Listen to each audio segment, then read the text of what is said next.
পটল তো আপনারা অনেক রকমভাবেই খেয়েছেন। আজকে একটা পটলের ইউনিক রেসিপি নিয়ে আপনাদের কাছে চলে এসেছি। এটা সম্পূর্ণ নিরামিষ। এটা খেতে কিন্তু ভীষণই অসাধারণ লাগে। ভিডিওটা স্কিপ না করে পুরো ভিডিওটা দেখুন। আপনারা দেখছেন সিস্টার চ্যানেল রেসিপি। আমি পটলগুলোকে দেখুন, খোসাগুলো কিন্তু পুরো ছাড়াইনি, কিছুটা খোসা ছাড়িয়েছি আর মাঝখান দিয়ে একটু করে চিড়ে নিয়েছি। এবার এই পটলের মধ্যে আমি দিয়ে দিচ্ছি ছোটো চামচের 1 চামচ করে লবণ, গোলমরিচের গুঁড়ো, আদা বাটা। এবারে ভালোভাবে আমি এগুলোকে সব মেখে নিচ্ছি। একটা ননস্টিকের কড়াইয়ের মধ্যে দিয়ে দিচ্ছি 1 চামচ ঘি। এবারে এখানে দিয়েছি লবঙ্গ, দারচিনি, এলাচ, গোলমরিচ। এটাকে একটু ফ্রাই করে নিয়ে কাঁচা লঙ্কা, আদা, সাদা তিল, আমন্ড, আপনারা চাইলে কাজু বাদামও দিতে পারেন। আমন্ডগুলোকে একটু ভিজিয়ে ওপরে খোসাগুলোকে ফেলে দিয়েছি। এবার এটাকে 1 মিনিট ভালোভাবে নেড়ে নিয়ে একটু জল দিয়ে দিলাম।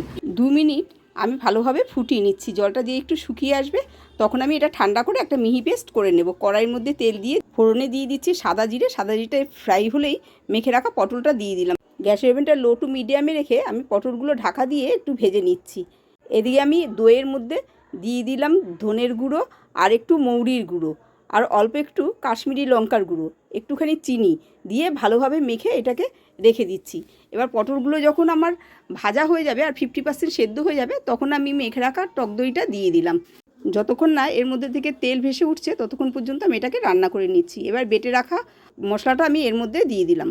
ঢাকা দিয়ে ভালোভাবে মশলাটাকে আমি কষিয়ে নিচ্ছি। এখানে স্বাদ অনুযায়ী লবণ দিয়ে দিলাম। এর মধ্যে যেহেতু আমন্ড আছে তার জন্য এটা বারবার আপনাদের একটু নাড়তে হবে।